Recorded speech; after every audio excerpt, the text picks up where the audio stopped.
Well, the African Nation Championships takes a break. It resumes tomorrow from wherever you're watching us here in Kenya and around the world. Good evening. This is Prime Edition. Health Ministry launches investigations following fraudulent activities in 10 health facilities, here in Kenya.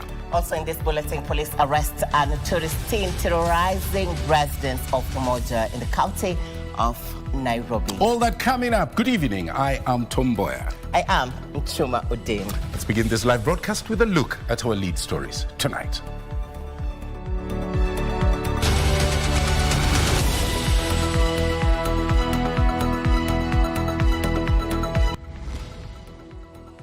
Too close, yet too far.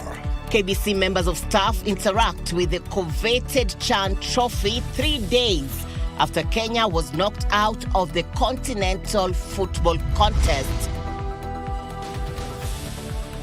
The stars were prematurely dimmed. Mike Sonko lodges complaint against Chan, referring decisions at the Continental Sports Tribunal in Egypt.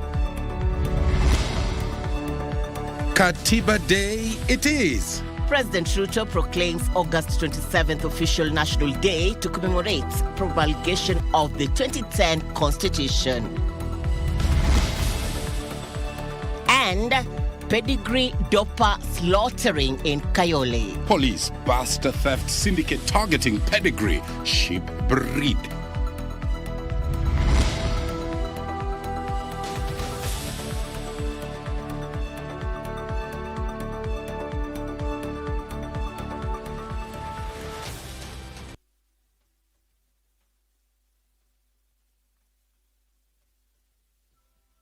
It's been cold in Nairobi, Kenya, but we want to warmly welcome you tonight to this live broadcast. Our socials at KBC Channel 1 on X, Facebook, and YouTube. Our sign language expert tonight is Anne Wangeshi. Straight to our lead story now. The coveted African Nation Championships trophy Monday made a stopover at Broadcasting House, the headquarters of Kenya Broadcasting Corporation, as a station lived to its billing of being your true sports partner. The corporation staff, led by the managing director, Agnes Kaleche, had a 2-hour rare chance to view the trophy that was under the guard of former Kenyan international soccer player Victor Wanyama, who is also an ambassador for the Chan Pamoja competition. That's right. The trophy will be presented to the winner of the Chan 2024 tournament on Saturday, a couple of days from today, whose finals will be played at the Moi Sports Complex, Kasarani. That's the story that opens our coverage tonight. Isikuti and drums beats rented the air as the Chan Trophy arrived at Kenya Broadcasting Corporation, albeit under tight security. On hand to receive the trophy was the KBC Managing Director, Margaret Kaleche, who led the KBC staff in welcoming the glittering silverware, heightening the Chan fever that has been buzzing in the country since August 2nd, when the 19-team Continental Showpiece kicked off in Kenya, Tanzania, and Uganda. The KBC MD thanked the Minister of Sports for supporting the corporation in ensuring that the championship was broadcast live by KBC Channel 1. Chan ambassador and former Harambee Stars captain Victor Wanyama described the competition as an excellent platform for young players in Africa, emphasizing the significant impact that the large number of fans had in propelling Harambee Stars to the quarterfinals. The turnout of the fans was really good. You know, it shows that we are back in football again as fans, and the fans really pushed our boys. And it's great to see this. You know, it's been a long time since I've seen the numbers in the stadium like what I've seen before in this tournament. So congrats to all the fans, and hopefully this is just the beginning. They'll be doing that also in our leagues, and yeah. Wanyama, capped 64 times, rallied support for Harambee Stars head coach Benny McCarthy, who guided Kenya to the quarters on debut of the ongoing Chan. What can be done with good preparations, and we have really got a good coach in Benny, who can help the players to reach the high level. So we need to support the national team. We need to support Benny, we need to support football in this country, and we will see our country grow as one of the biggest footballing countries in the continent. The Chan Trophy features a sleek, contemporary design combining gold and silver elements representing the prestige and growing stature of the tournament. A significant detail is the 54 distinct lines encircling the trophy, symbolizing the 54 African nations united with the map of the continent at its core. Each line represents the foundation of African football, a pathway carved by a passion.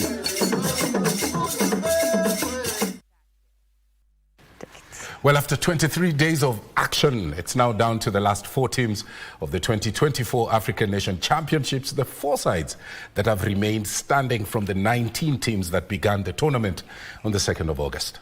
The 4 nations are Madagascar, Sudan, Morocco and Senegal, but only 2 will go all the way to Saturday's final at the Kasarani Stadium, as this report was compiled by Buckley Feather. Day 1, following Sudan's draw against Congo and Nigeria's defeat to defending... Out of the 19 nations that began the African Nations Championship this month, Madagascar and Sudan are the 2 underdogs to have made it so far to the semis, joining Morocco and Senegal, and one of them will be in the final, as they were drawn against each other in the semi-final. Pooled in Group D, Sudan topped their pool ahead of Senegal, although tied on 5 points. Sudan began their tournament with a 1-1 draw against Congo, before thrashing Nigeria 4-0 and ending the group stage with a goalless draw against Senegal. The other semi-finalists, who started the tournament with a 1-0 win over Nigeria before drawing 1-1 with Congo. Charging in, it's a wonderful delivery and it's finished brilliantly by a man who celebrates. Senin giant Musa Cisse nearly came together. The chance is here and the chance is taken. Pre-tournament favourites and 2-time champions Morocco began the event with a 2-0 win over Angola before losing 1-0 to hosts Kenya. They went on to beat Zambia 3-1 and record a similar 3-1 victory over DRC to reach the quarter-finals. Madagascar were red-carded in the opening game against Mauritania, which ended goalless, before suffering a 2-1 loss to hosts Tanzania. They recovered by beating Central African Republic 2-0 in their 3rd match and booked their quarter-final place thanks to a 2-1 win over Burkina Faso. Sudan defeated Algeria 4-2 on post-match penalties after a 1-1 draw to make it to the semis, while their last 4 opponents, Madagascar, defeated Kenya 4-3 on post-match penalties after another 1-1 draw. Go for Kenya, otherwise just after half-time. Puts it wide and Madagascar advance. They eliminate Kenya at the quarter-final stage. Morocco are into the semis at the expense of hosts Tanzania after beating them 1-0, while Senegal booked their place by again beating hosts Uganda 1-0 in the quarters. Beautifully chance here, shot in! And it's the defending champions that draw first blood right here at the Nelson Mandela Stadium. Of course, we all remember the Kenya-Madagascar game. Somebody has now gone to court. And we have that report with us. Tom. Former Nairobi Governor Gideon Mbuvi, popularly known as Mike Sonko, has moved to the Continental Sports Tribunal in Cairo, Egypt, to contest Kenya's exit from the African Nation Championships CHAN after losing to Madagascar in the quarterfinals. In his petition, Sonko alleges bias and misconduct by the referees, claiming 2 legitimate goals for Kenya were wrongfully disallowed, ultimately costing the national team a chance to advance. Here now is that report. In court documents filed on August 24, 2025, Sonko argues that Kenya had 2 legitimate goals wrongly ruled out, which pushed the game into penalties and led to an unfair loss. Mike Sonko has accused referees and match officials of blatant bias in favor of Madagascar during the CHAN quarterfinals on August 22nd. He argues that the 2 legitimate goals for Kenya were wrongly disallowed, with the officials failing to review the incident through the VAR or seek input from team captains and coaches as required by CAF rules. Backed by Asuon Navidavid, the complainant seeks the annulment of the penalty shootout, a possible rematch, or disciplinary action against the referees for breaching CAF's code of conduct. In the petition, the former Nairobi governor wants the penalty shootout results cancelled.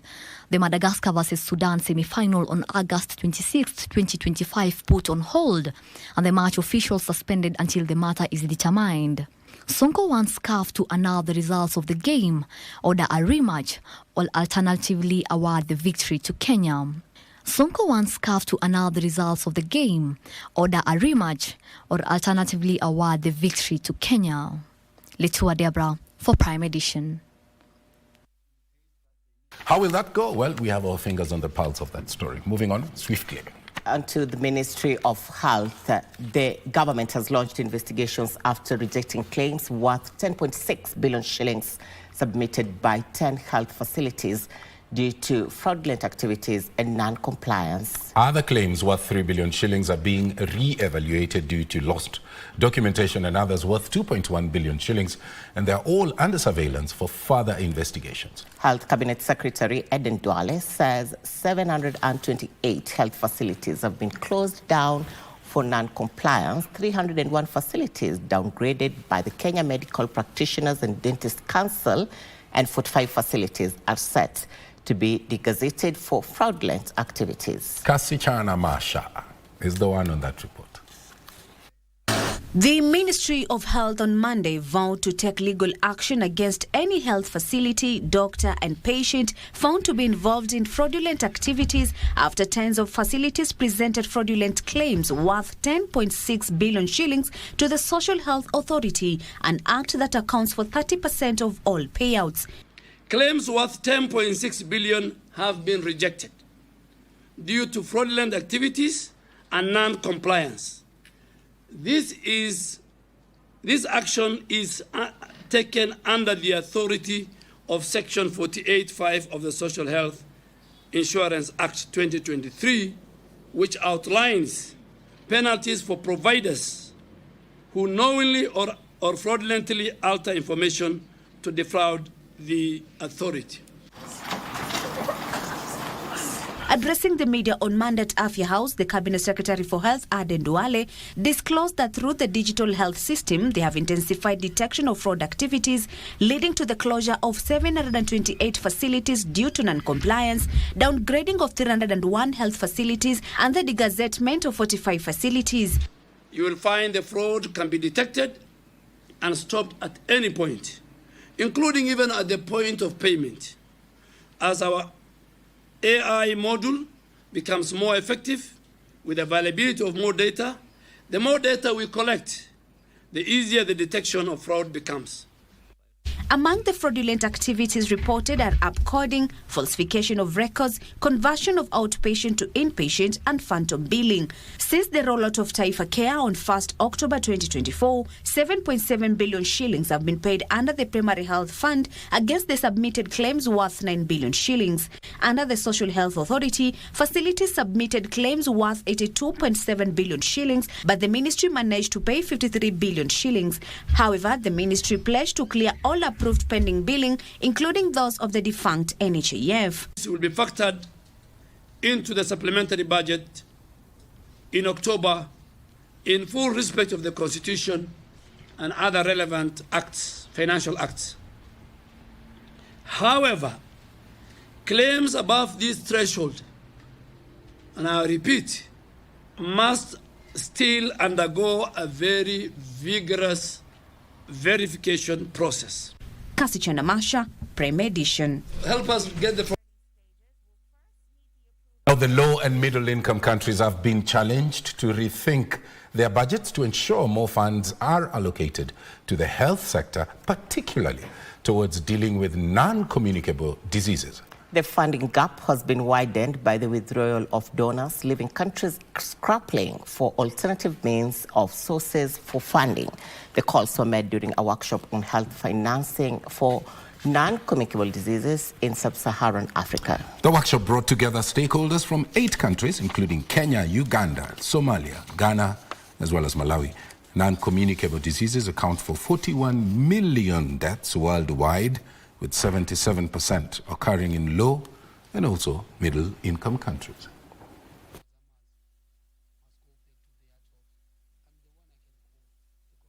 I mean, the government is taxing, have put excise taxes on tobacco, alcohol, and sugar-sweetened beverages. We are also advocating for, taxes also on ultra-processed food, because all of these products increase our disease burden. And like I mentioned, not just taxing them, the revenue is currently increasing. So if it's increasing, why don't you earmark, at least a portion of it, to go and support, people suffering from non-communicable diseases. The conversations on raising resources can be very difficult because there's always a lot more that is needed than what is available. And so what we aim to do is look at, from the pot that already exists, what more can be channeled to non-communicable disease, but also the other perspective is from what we have already raised, can we do better? We don't want to equate donors going away with an increase in out-of-pocket expenditure. Because as we speak today, out-of-pocket expenditure is over 24%. So if you say, okay, now let's address the donor gap by increasing the out-of expenditure, then you're putting people into catastrophic spending.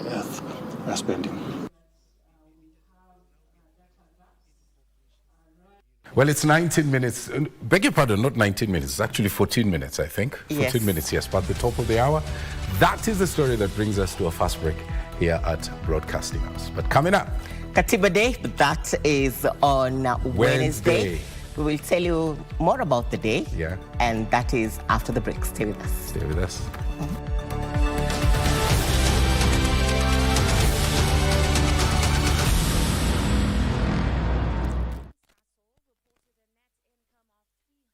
Hello there. Do you want to own a home? Welcome to Boma Yangu, a Kenyan government initiative offering affordable home ownership opportunities to every Kenyan. We have projects across the entire country. With a deposit of 5% the value of the house and a fixed interest rate of as low as 3%, your journey to home ownership begins. Log in to the eCitizen portal or dial *832#.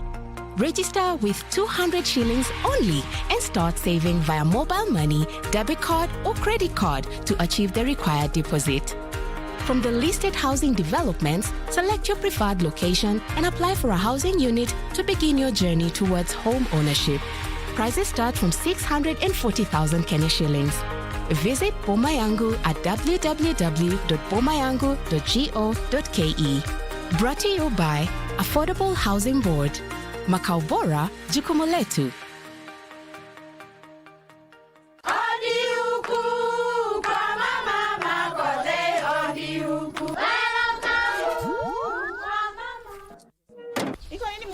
Si niliwaambia. Halo. Niletee kama kawaida. Kama sio kavagara, wacha kiumane.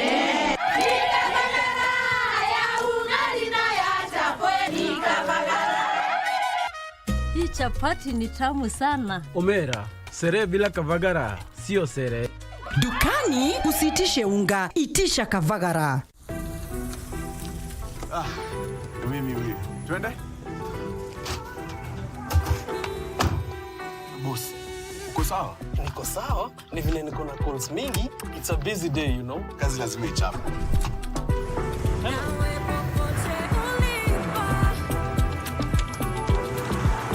By the way, nice background.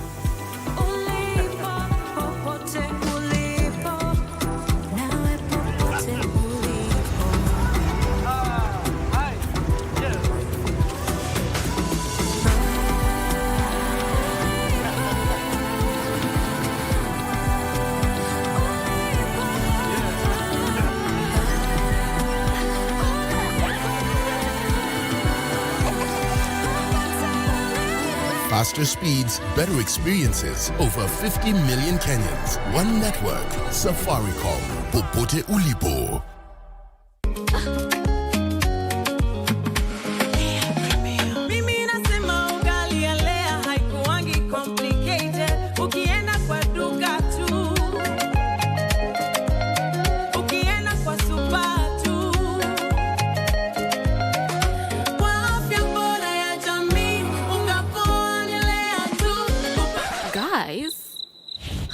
Wait. Pay a little premium. C'est complicated.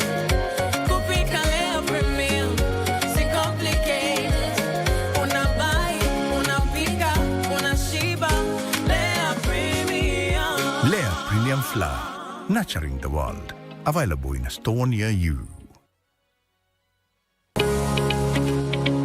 Attention all journalists in Kenya. The Media Council of Kenya, MCK, is calling you to apply or renew your 2025 press card now. It's fast and easy. Just log on to your online portal at www.mediacouncil.or.ke. For more information, email us at accreditation@mediacouncil.or.ke or call 0110-131-447 or visit us at Britam Center, Nairobi, or our Mombasa, Meru, Nakuru, and Kisumu offices. You can report violations or press freedom issues by calling us on 0702 222 111. Stay legit. Carry your press card on duty. Always ready, always professional. MCK, promoting press freedom and responsible journalism. It starts with little moments of courage. To stepping out into the new world with confidence. Taking leaps of faith. Spreading your wings and soaring to new heights. Your mother's love is with you wherever you go. Stay soft. Nothing lasts like mom's love. Here at the Kenya Bureau of Standards, we do not just set the standards, we set the pace. Just like our footballers, we believe in excellence, integrity, and protecting what matters most, you, our consumer.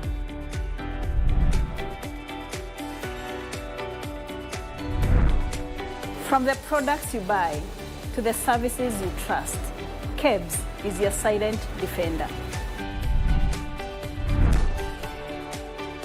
Ensuring safety, quality, and fairness every step of the way. As you cheer your favorite team, Harambee Stars, of course, know that behind every timer, every goal, every whistle, there's a standard that holds strong.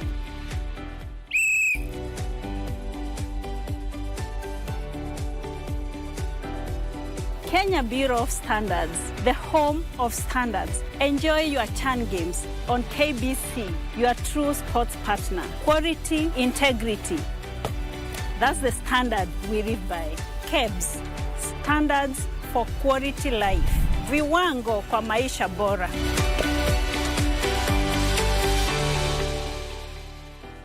The stage is set, the teams are ready, and your voice could be the difference.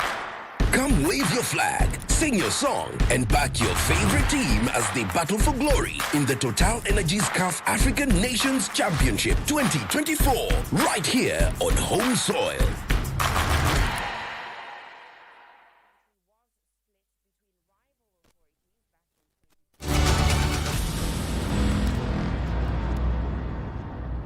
A very warm welcome back to Prime Edition. Onto a story we highlighted for you at the beginning of this broadcast, Tom.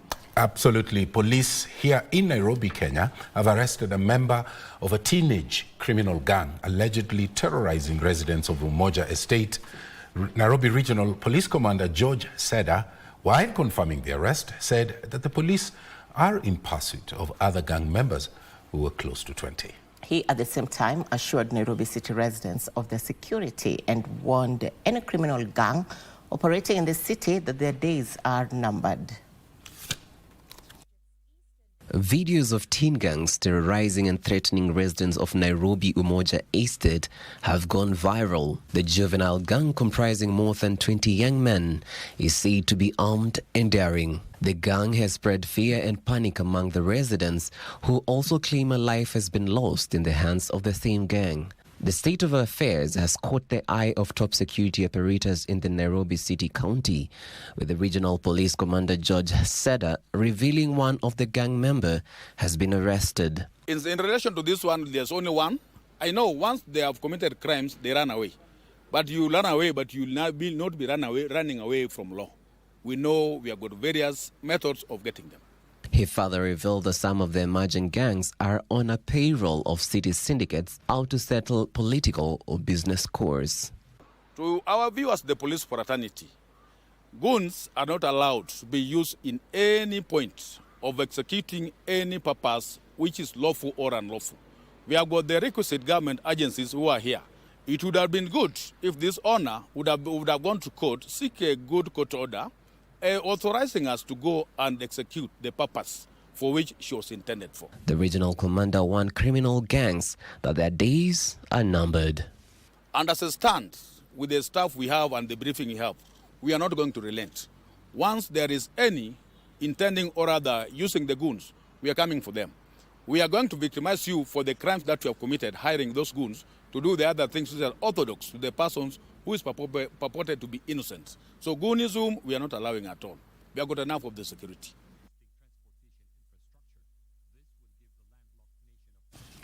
On to Katiba Day. President William Ruto has proclaimed the 27th of August Katiba Day as Kenya commemorates the 15th anniversary of the promulgation of the 2010 Constitution. Terming the Constitution as the most transformative and progressive in human history, the head of state emphasized that the day will not be a public holiday but called for its observance. Here is that report.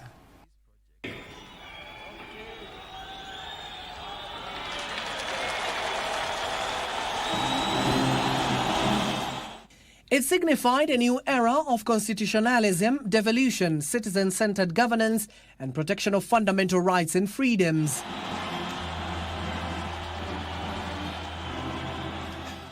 A document that has shaped Kenyan governance structure, creating two layers of governments with the people at its core. Sharing my felicitations and my congratulations to the people of Kenya as we celebrate the 15 years since the promulgation of the Constitution. Our Constitution is still a teenager. We've been through a period of trying and testing it. Now, so far, so good. And 15 years later, the Constitution that we got or we bequeathed ourselves and our future generation is a Constitution that is so progressive that it has removed the idea of, centralized leadership, centralized allocation of the national cake, that everyone must say it is you, if I don't support you, you will suffer. Legal pundits argue the Constitution has seen the country benefit from what it envisioned. On the other side, we have found that the Constitution has created checks and balances within itself for political exigencies, and you find that where there is political extremism or decisions that are made by leaders, the courts come in through the Constitution. There are two threads that run through the Constitution. Number one is devolution, and number two is the sovereignty of the people. So as far as devolution is concerned, well, we've had a trial run to see that indeed we can have a system where resources are devolved to the very small and marginalized communities within our country. And this has, in a way, elevated even the marginalized communities within us. Lawyers Duncan Okach and Shadrach Mboya argue that the major impediment the document has faced is implementation. That they must be heard, their voice must be heard, and they must be given the attention that they deserve. And we saw the President of the Republic of Kenya, declining the invitation of members of Parliament to assent to certain bills that were deemed to be anti the people. The Constitution, once we gifted ourselves, we say that it is not perfect, and there are several issues which were not perfect, and the church and the religious organizations were the head of trying to say that there is a problem. But when we were gifting ourselves, we said, yes, there's a problem, but we will take time to correct it. So it is not right to say that we must wait, I don't know for how many years, to amend it. And that's why I started by saying American Constitution, which was touted as one of the best at that time, has undergone several amendments. President William Ruto proclaimed the 27th of August to be marked as Katiba Day, and legal pundits urged the head of state to ensure the implementation of the Constitution is realized. Implement it faithfully, letter and spirit. We ensure that every I is dotted, every T is crossed, and whatever the framers of the Constitution desired of our Constitution, let it be implemented. Let us see, after probably 20 years or so many years to come, let us now have a change depending on the kind of society we'll be having. So it is proper to look and try to see whether we can amend. And even after we amend, I always say, man made law, law didn't make man. There are things that change. You know, constitution must move with time, like the law moves with time. Some things may not have been legal then, they might be legal today. Might be legal then, might be the opposite today. So constitution must move and law moves. So to that particular point, it then behoves us to agree that it is proper that we relook into this constitution. Under the proclamation, the President directed all arms of the government, state institutions, schools and counties to organize and participate in civic activities on Katiba Day to foster constitutional awareness and civic engagement. The head of state emphasized that the day will not be a public holiday, but will instead be observed nationwide and in Kenyan diplomatic missions abroad through dialogue and education initiatives focused on governance and the rule of law. Abdiaziz Hashim for Prime Edition. From Katiba Day to education matters, the government has allayed fears of the country's education sector being plunged into a crisis due to the delay in disbursement of capitation funds. Speaking in Nairobi on Monday, Education Principal Secretary Ambassador Professor Julius Bitok confirmed that the National Treasury will be disbursing the funds to the over 45,000 public schools across the country this week. Joseph Wahungu compiled this report. With learners resuming classes for third term on Monday, the Ministry of Education has reassured that learning activities will run uninterrupted. Education Principal Secretary Ambassador Professor Julius Bitok has confirmed that schools will receive capitation funds this week. We have already engaged the National Treasury, and we are expecting that before the end of the week, money for capitation will have been sent to our schools. We had a meeting last week with the officials from National Treasury, led by the Minister himself and the PS, and we agreed that the top priority for the government of Kenya this week is to release capitation to our 45,000 schools around the country. He further revealed that the ministry is upgrading from NEMIS system to KEMIS to capture real-time enrollment data, ensuring accurate and timely disbursement of resources. We are also working on upgrading NEMIS to KEMIS, and it is work in progress so that we are able to capture real-time the number of students per school and also be able to adequately send capitation based on the accurate numbers of students in our schools. Speaking during the opening ceremony of an international summit for female university students pursuing science, technology, engineering and mathematics at Semastea in Nairobi, PS Bitok further said the government is constructing 1,600 science laboratories across the country to support learners choosing STEM pathways under the competency-based education system. Out of the three pathways, STEM, arts and social sciences, and sports, we are saying we are encouraging 60% of our learners to go STEM way. And the government is investing heavily, including the construction of 1,600 labs around the country so that all students who choose STEM at least have a lab in their school. Joseph Wahungu for Prime Edition. On to the dog story now. Police in Kayole are investigating a disturbing case in which more than 50 pedigree sheep of the Doper breed were slaughtered in Kangurue area, while 40 others were rescued alive and taken to the Kayole police station. Authorities have arrested 5 suspects, including butchery owners allegedly linked to the illegal trade, as concerns mount over rising insecurity and rise in unregulated slaughterhouses in the slums. Ben Chumba is on that story. Authorities in Kayole are trying to unravel how an entire herd of sheep ended up in the hands of suspected livestock thieves. Over 50 Dober breed sheep were found slaughtered in Kangurue area. Their remains scattered inside what residents describe as an illegal slaughter site. 40 others were rescued alive and taken to Kayole police station. Zingine hadi zimeoza, zingine hadi nimeona mbuzi zingine ni uona, nimeona huko. Na mbuzi liko natafutwa. Lakini hiyo mbuzi tumepata ishachinjwa hadi kichwa iko kando. Na hiyo ilikuwa yangu. Mimi hadi nikiweza taka tunirudishwe mbuzi yangu. Na huu wizi si wa kuambia saa hii wameiba nyingi. Hata zangu mimi zimekuliwa zaidi ya mbuzi 15. Na sasa vile tuko hivi hatujui kwenye zilikuwa zimetolewa. Njiru Sub-County Police Commander John Owoth confirmed the incident and eyed Kenyans who may have lost livestock to report to Kayole police station. Kuja kwa Kayole Police Station, waonane na OCS waangalie kama ni hizo. Lakini vile nimesema, uchunguzi inaendelea, tutajua mahali zilitoka, nani amehusika sana, kwa sababu tuko na watu 5 wanatusaidia na uchunguzi.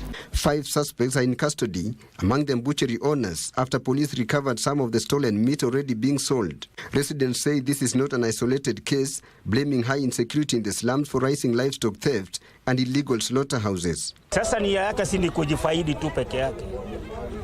Yeye anufaike, lakini wengine ni kufanya maskini. Au hizo mbuzi za mtu zimepunguliwa zikiwa mingi sana. Hii ni insecurity, hii kijiji haina security kabisa. As investigations continue, the discovery has exposed a livestock theft racket thriving in Nairobi's informal settlements. The Maasai Iltuati age set has received blessings from the elders in a colorful ceremony held in Impiron village, Kajiado County. Now that event, marked with gifts, prayers, calls for peace, also emphasized the importance of education while discouraging retrogressive cultural practices. Take a look.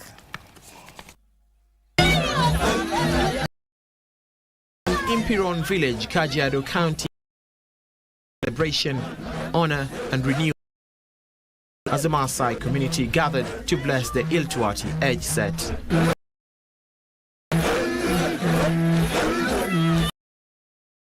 Of gratitude, over 300 fathers were gifted with Maasai blankets, cattle, a sign of respect and appreciation by their sons. The highlight was prayer led by Bishop Joshua Silati, where selected Morans sought blessings for 3 key area opportunities in education and jobs, protection for herders, and fertile soil for farming. Ni asubuhi sana, tena ni ndani ya boma la ng'ombe. Wasee wanasunguka ndani ya vijana wakiwa na kibuyu, masiwa iko. Pombe saa zingine inawekwa, kuna ukiangalia hiyo kibuyu kuna nyasi kwa mahali wa kifuniko. Lakini kwa sasa leo sisi tumeamua kufanya pande ya kanisa. The County Commissioner Wilson Somoire and area leaders, while lauding the cultural practice, also urged the community to embrace education and abandon harmful traditions such as female genital mutilation, early marriages and teenage pregnancies.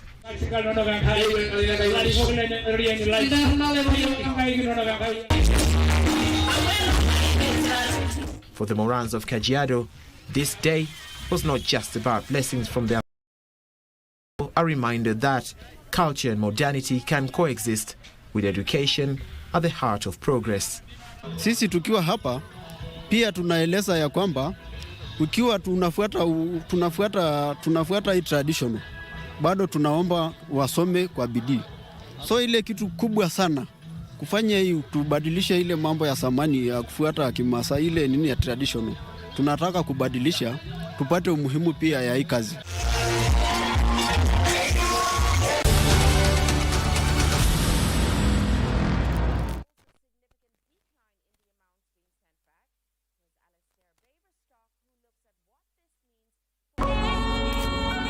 There comes a moment when the ordinary world fades away and your name.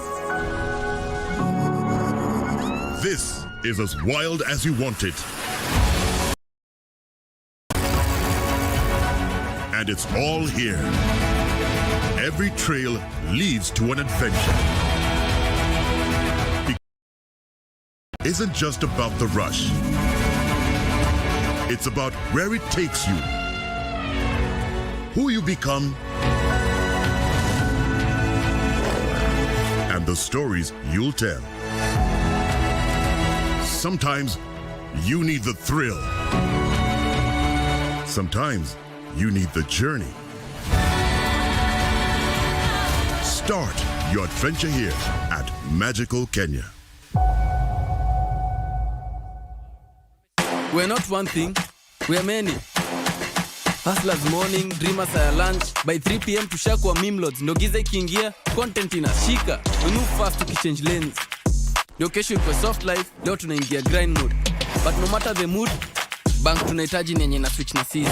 Enye iko already where we are and ready when we are. In our pockets, on our time, na speed yetu. One built not just to keep up, but to move with you in every mode. So, uko mode gani? Download the new KCB mobile app and switch on your mode today.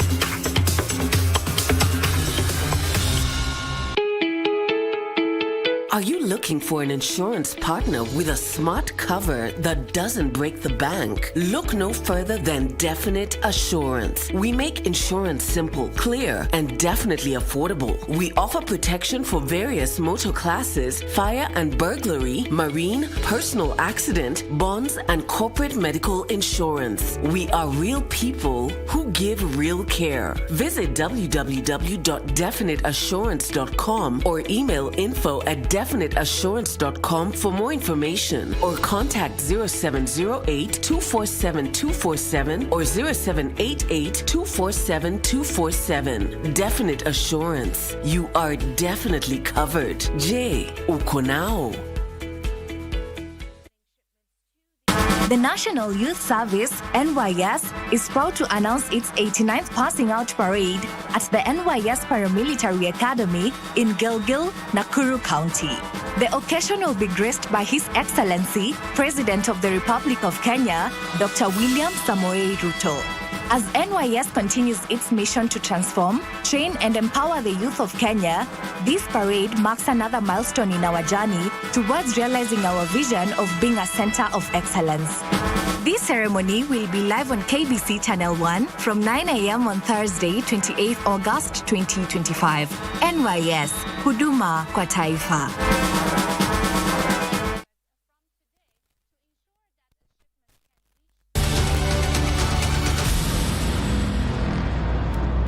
Welcome back. Now we shift gears to the county of Marsabit. Now, Marsabit County has for many decades lagged owing to banditry and cattle rustling.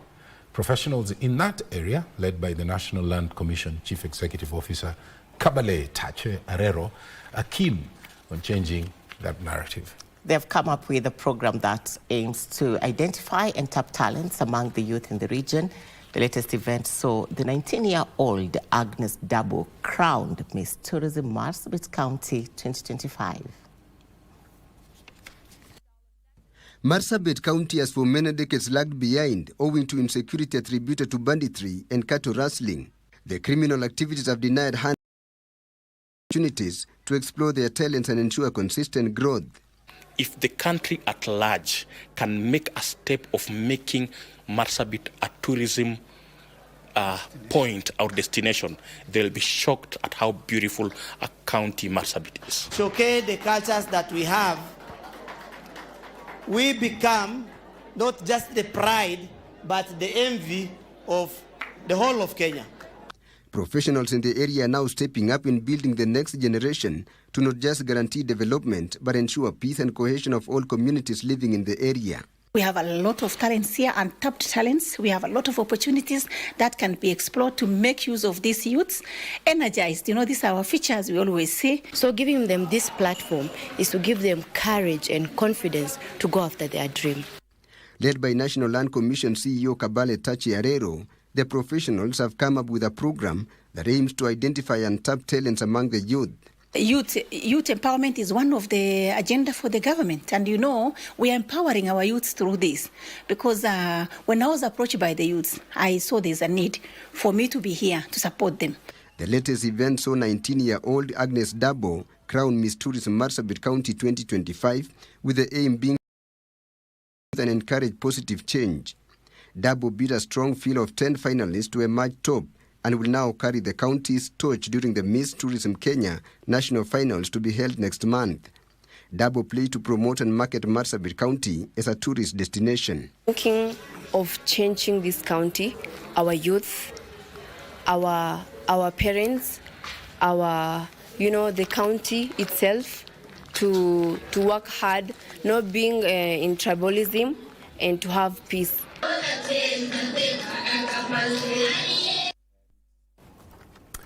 On to business now. The National Treasury is targeting to sustain revenue collection at 17.2% of the gross domestic product and reducing expenditure to finance the 2026-2027 fiscal year. National Treasury Cabinet Secretary John Mbadi says the government will tighten the fiscal space to finance commercially viable infrastructure projects. The government has kicked off the budget-making process for the next financial year, aiming to sustain increased revenue collection to finance the 2026-2027 budget. KRA has really moved to do automation and digitization to enhance tax compliance and expand the tax base. We are going to work hard also to minimize tax expenditure, and we want to focus also raising more tax revenue. National Treasury, in collaboration with Parliament, must consider innovative financing mechanisms such as public-private partnerships in sectors including energy, transport, irrigation, and housing, so that we avoid over-reliance on exchequer for development projects. The other target is to lower government expenditure below the current 22.2% of the gross domestic product. We are employing a number of reforms, and these reforms are meant to cut on expenditure because there is wastage in government.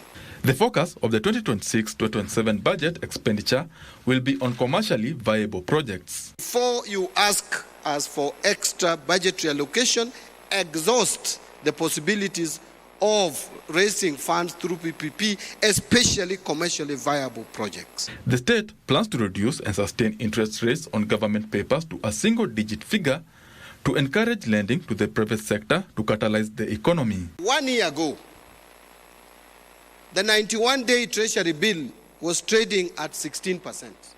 For government to access funds by issuance of 91-day Treasury bill, we had to offer 16% as interest. Last Thursday, it was at exactly 8%. 50% of what was there 1 year ago.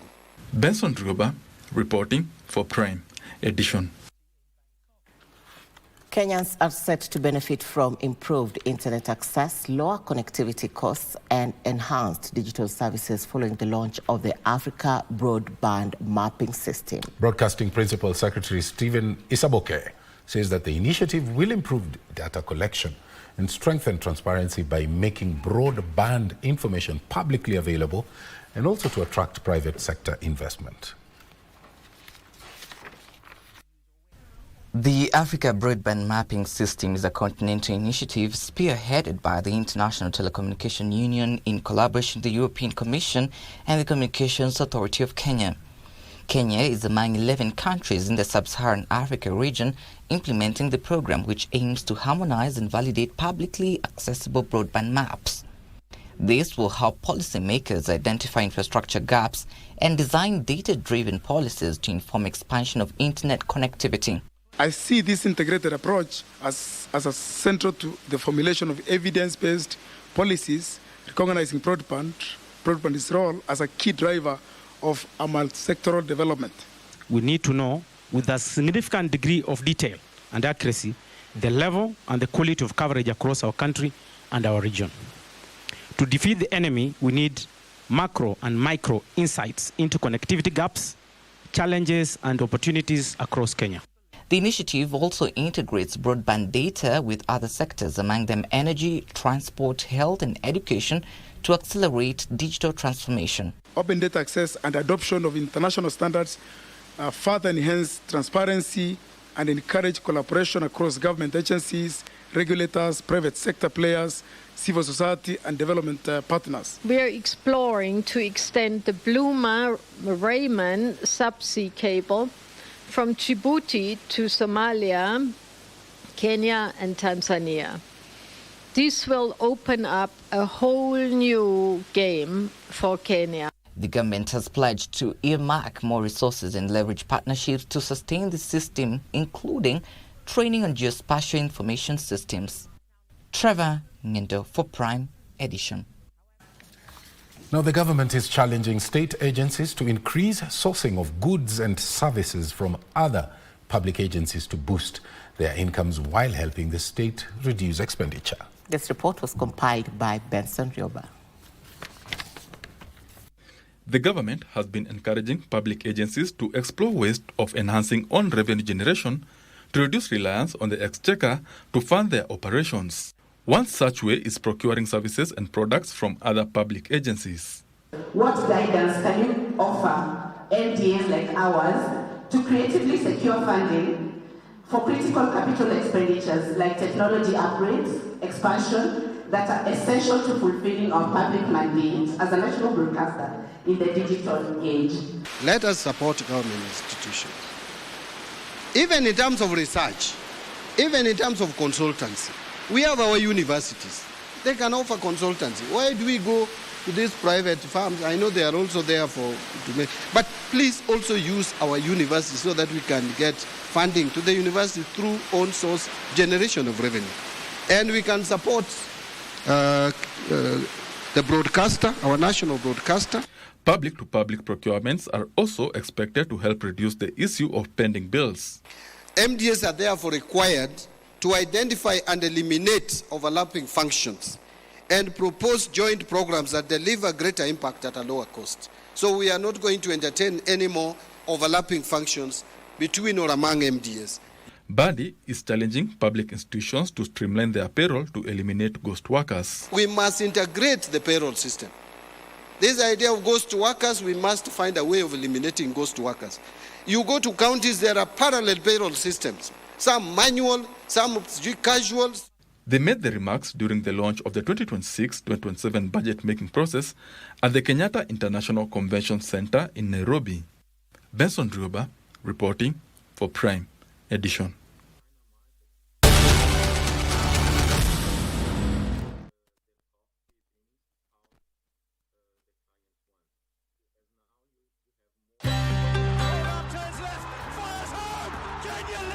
During this 2024 Chan moment, tells a story of care, quality, and goodness from the farm to your table. At the Kenya Dairy Board, we ensure that every drop you drink is fresh, safe, and wholesome from licensed dairy business operators you can trust. Milk is nature's pure gift, packed with calcium for strong bones, protein for growth, and vitamins to keep you healthy and active. Always look for dairy products permitted by the Kenya Dairy Board, KDB, your guarantee for safe and quality milk and dairy products. From our children to our adults, from breakfast to bedtime, the goodness of milk powers every moment. The Kenya Dairy Board, world-class dairy regulator committed to quality, safety, and national pride.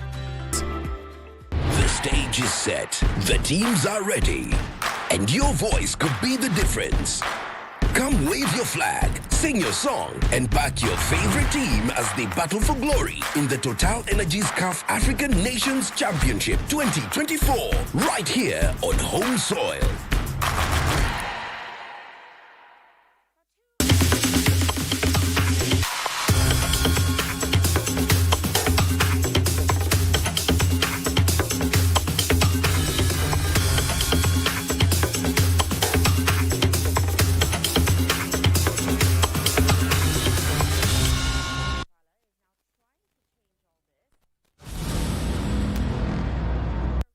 Come back. And tomorrow's match, semi-finals? We'll be having one at 5:30 and the other one at 8:30.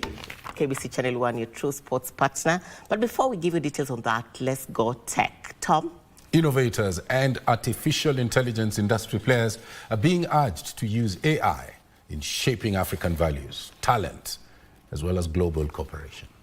ICT, E-Government and Digital Economy Secretary Mary Kerema underscored the need to intensify efforts to scale up deployment of artificial intelligence. Speaking during the African Premier AI conference in Mombasa, Kerema called for the designing of payment platforms, AI-driven health tools, and also education innovations that empower the next generation.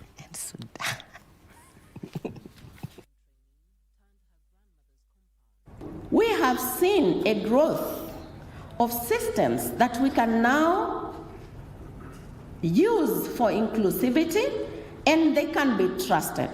These systems are developed to empower rather than replace our teachers, health workers, public servants, or entrepreneurs. They respect privacy, support multiple languages, and promote human agency.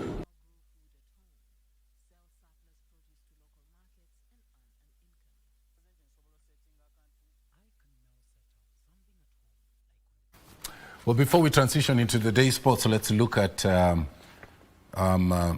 what we have from the counties, right? Panic and fear gripping a women's empowerment forum that was attended by several women members of the National Assembly on Monday, when an unknown person hurled a tear gas canister, believe it or not, at that venue.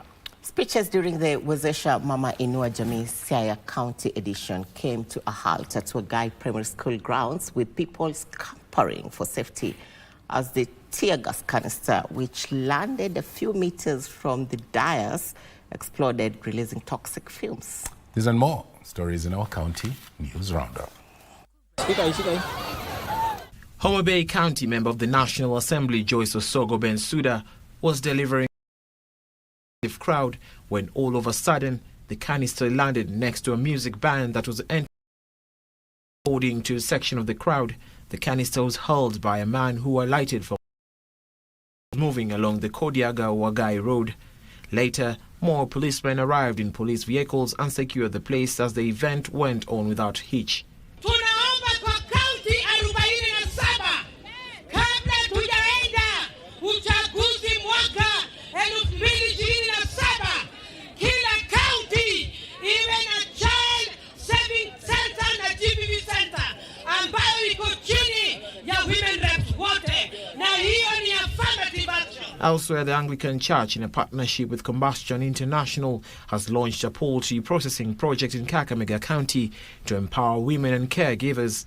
Unveiled at Maraba Primary School, the initiative aims to promote financial stability, improve livelihoods, and support children's education. Yenye tunaweka mkaso wakati ni empowerment ya caregivers, because Compassion recruits, the church recruits only one child, and we'd love to empower families so that waweze kusaidia wale watoto wengine wenye wako kwenye hii program.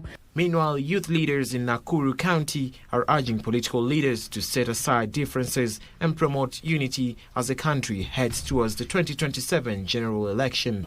We cannot be coerced to move to the direction which the government wants, because we are intelligent people and we are conscious of the kind of crisis that you have in this country. So we are going to move in the direction which we feel is the right for this country. And over 3 decades since the 1992 Enosupokia ethnic clashes, survivors are renewing their call for justice and resettlement. Victims in Narok County say they've lived as internally displaced persons for over 30 years with no permanent homes or government support. Na za kusababisha ni kwamba walipotutoa kule tukaja sehemu inaitwa Mayala. Sasa hapo ndio tulikaa tukifikiria serikali itatusaidia. Wakati huo ilikuja ikabeba wengine wetu wakatupwa Kirigiti, Ndaragwa. Nafikiri historia ikijirudia, hata ukiangalia kwa magazeti utayapata. Alvin Kaunda reporting for KBC. On to sports now. And tomorrow at 8:30 we'll be having Morocco playing Senegal. Before that we'll have Madagascar playing Sudan. That will be at 5:30 in the evening. But first, Kenya's Malkia, beg your pardon, strikers today suffered a second consecutive loss at the ongoing FIVB Volleyball Women's World Championships after losing to Poland by 3-1 in Thailand. After failing shots against Germany in their opening game on Saturday, Malkia strikers found the ongoing tough in the first set against Poland, losing 25-17. Kenya regrouped and won the second set 15-25, but again went down 25-15 in the third set before Poland dominated and won the fourth set 25-14. Kenya will play their third match against Vietnam on Wednesday, 27th of August. Veska runs fatigue of having to keep thinking about what's happening. Emma into Stigler. She takes it on the hands. Back out to Sunday. Monster block. They've got a... From volleyball to football now, Liverpool head coach Arne Slot has hinted that his team does not need another forward this summer as the club continue their pursuit of Alexander Isak. Liverpool head to St James Park tonight to face Alexander Isak's Newcastle United in their second game of the 2025-2026 season. Now, meanwhile, Manchester United were held to a 1-1 draw by Fulham at Craven Cottage, while Everton defeated Brighton 2-0 to earn their very first 3 points at the New Hill Dickinson Stadium. Manchester United earned their first point in the new Premier League season after playing to a 1-0 draw with Fulham. Bruno Fernandes missed a penalty in the first half before Lenny Yoro's header deflected off Fulham's substitutions bore fruit as Smith Rowe netted Alex Iwobi's cross to earn them a point. Elsewhere, Jack Grealish produced a sublime performance in his home debut, registering 2 assists for Iliman Ndiaye and James Garner as Everton beat Brighton 2-0. Now Grealish teeing it up, Garner. Oh my word! In La Liga, Real Madrid secured a 3-0 victory over Real Oviedo to make it 2 wins from 2 this season, with goals from Kylian Mbappe and Vinicius Jr.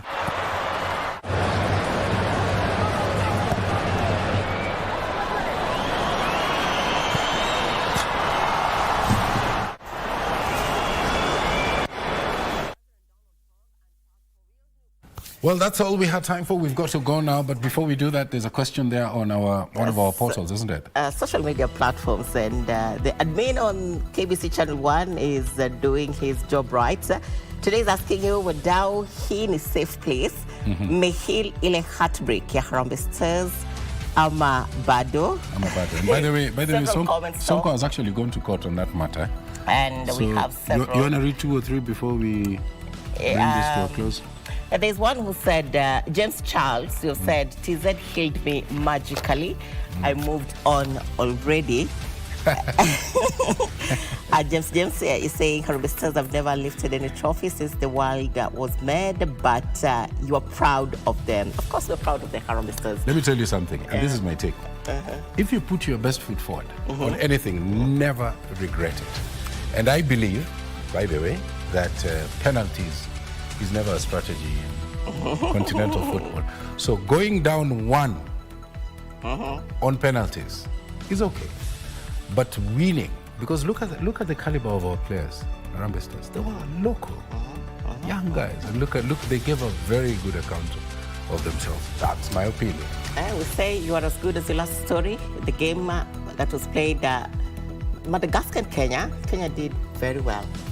They did very Those young boys made me proud. Well, we've got to go now. On behalf of the back-end team, the Prime Edition team, they've also done very well. But we've got to bring this to an end. My name is Mboya, wishing you a pleasant evening. I am Muchuma, Odim. Good night. And God bless.